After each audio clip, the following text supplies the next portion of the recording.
اور نہ ہی جو ایف آئی اے کی عدالت ہے یا نیب کی عدالتیں ہیں انہوں نے کسی بھی صورت میں ان کی کوئی بات سپریم کورٹ آف پاکستان کی کوئی بات مانی ہے۔ ایف آئی اے نے ان کو کلین چٹ دے دی تھی، ایف آئی اے نے کہا تھا کہ یہ بے گناہ ہیں، ان کا کوئی قصور نہیں ہے، ان کے خلاف جو 16 ارب روپے کی منی لانڈرنگ کا مقدمہ ہے وہ درست نہیں ہے۔ اور دوسری جانب جو لوگ تھے جو دوسری جانب نیب کے جو کیسز ہیں اس میں یہ کہا گیا تھا کہ نیب کے کیسز میں پاکستان مسلم لیگ نون کے جو صدر ہیں شہباز شریف، ان کے خلاف عدالت نے کہا تھا کہ ہر صورت آپ نے ان معاملات کو پینڈنگ رکھنا ہے۔ لیکن جب نیب ترمیم ہو گئیں تو ان ترمیم کے خلاف پاکستان تحریک انصاف کے چیئرمین عمران خان درخواست لے کر گیا، جو آج تک decide supreme court of Pakistan نے نہیں کی۔ کیونکہ وہ ڈیسائیڈ نہیں کی، یہی وجہ ہے کہ وہ معاملہ وہاں لٹکا اور اس کے اوپر آگے کوئی کارروائی نہیں ہو رہی اور چیزیں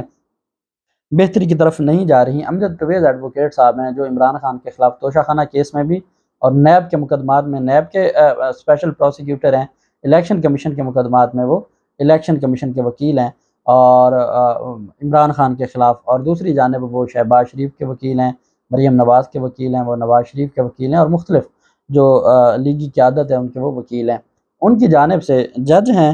قمر زمان صاحب، جج قمر زمان کی عدالت میں بریت کی درخواستیں دائر کی گئی ہیں۔ ان درخواستوں میں یہ موقف اپنایا گیا کہ ہمارے خلاف جو کیس ہے یہ کبھی بھی ثابت نہیں ہو سکتا۔ یہ وہ کیس ہے جس میں 6 وعدہ معاف گواہ تھے،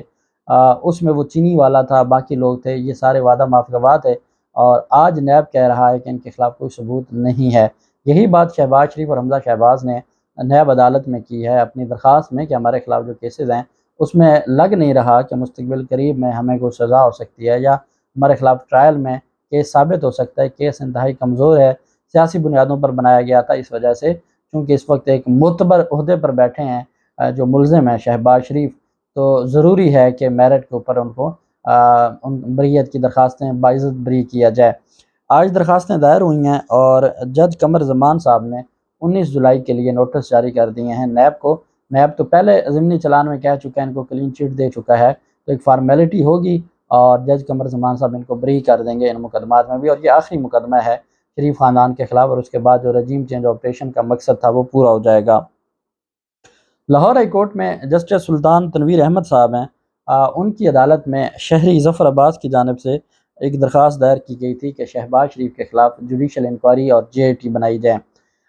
درخواست گزار کی جانب سے عدالت سے یہ استدعا کی گئی تھی کہ 50 روپے کا اسٹامپ دے کر جو اس وقت ملک کے وزیر اعظم بن کے بیٹھے ہیں وہ صادق اور امین نہیں ہیں۔ انہوں نے عدالتوں سے جھوٹ بولا اور عدالتوں کو انہوں نے جو غلط طریقے سے مس گائیڈ کیا، جس کی وجہ سے عدالتوں نے 50 روپے کے اسٹامپ پر ان کو جانے کے لیے باہر جانے کی اجازت دی، 4 ہفتوں کے لیے باہر جانے کی اجازت دی۔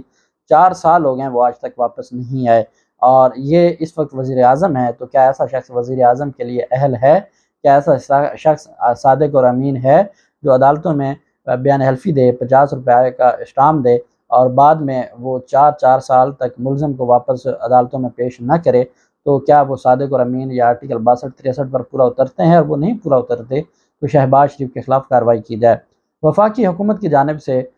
جو ایڈیشنل اٹارنی جنرل صاحب پیش ہوئے، انہوں نے کہا جی یہ جو درخواست ہے یہ درست نہیں ہے، اس درخواست کو خارج کیا جائے، اور ایسی کوئی بات نہیں ہے۔ عدالت نے استفسار کیا کہ 3.5 سال ہو گئے ہیں، 4 ہفتوں کے لیے جو بیرون ملک گئے تھے، 3.5 سال سے زائد ہو گیا ہے، تو کیا آپ نے وزیر اعظم کو، اس وقت کے جو وزیر اعظم تھے ان کو درخواست دائر کی تھی اور ان کو کہا تھا کہ وہ، چونکہ وفاقی حکومت کے وکیل نے کہا کہ ان کو وفاقی حکومت نے بھیجا تھا، اس پر عدالت کو بتایا گیا کہ وفاقی حکومت نے نہیں بھیجا تھا، ان کو لاہور ہائی کورٹ نے بھیجا تھا۔ وفاقی حکومت نے ان سے شورٹی بانڈ مانگا تھا، وہ شورٹی بانڈ لاہور ہائی کورٹ نے وہ ختم کر دیا تھا، اس کی کنڈیشن کو ختم کر دیا تھا، اور صرف 50 روپے کے اسٹامپ پر ان کو بیرون ملک جانے کی اجازت دی گئی تھی۔ اب ایسے میں وہ بیرون ملک سے بیٹھ کر پاکستان کو چلا رہے ہیں، اور شہباز شریف نے ملنا ہوتا ہے تو وہ لندن جاتے ہیں اور وہ پاکستان نہیں آ رہے، اور وہ سزا یافتہ ہیں۔ سزا یافتہ شخص جو اشتہاری ہو اور وہ عدالت میں پیش نہ ہو، 4 ہفتوں کا ٹائم گزر گیا ہو اور عدالتوں کا مذاق اڑایا جائے، تو وہ آرٹیکل 62 اور 63 پر پورا نہیں اترتے۔ جسٹس سلطان تنویر احمد صاحب نے کہا کہ ہم اس کی جو فائل ہے، جو اوریجنل فائل ہے، اس کو بھی دیکھ لیتے ہیں، وہ بھی منگوا لیتے ہیں، چونکہ یہ جو کیس تھا شہباز شریف کا، اور جو شہباز شریف کی پٹیشن تھی نواز شریف کے حق میں، اس میں انٹرم ریلیف کے طور پر علی باقر نجفی صاحب کی سربراہی میں 2 رکنی بینچ تھا، انٹرم ریلیف کے طور پر ان کو 4 ہفتوں کے لیے جانے دیا تھا۔ اس کے بعد سے لے کے آج تک وہ کیس دوبارہ سماعت کے لیے مقرر ہی نہیں ہوا۔ وہ لاہور ہائی کورٹ میں 4 سال سے ریٹ پٹیشن پینڈنگ پڑی ہے، انٹرم ریلیف دے کے 4 ہفتوں کا 4 سال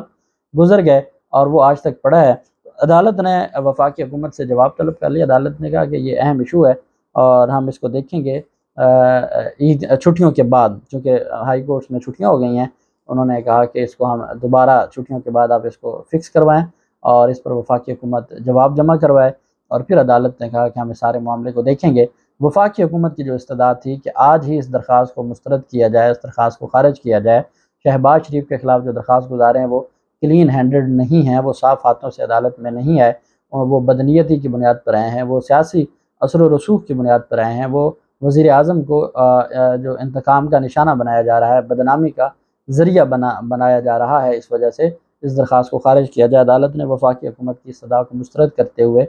تحریری جواب طلب کر لیا اور عدالت نے کہا کہ اس کو ہم دیکھیں گے اور ساتھ ریکارڈ بھی دیکھا جائے گا۔ اللہ پاک پاکستان کا حامی و ناصر ہو۔ بہت شکریہ۔ اللہ حافظ۔ پاکستان زندہ باد۔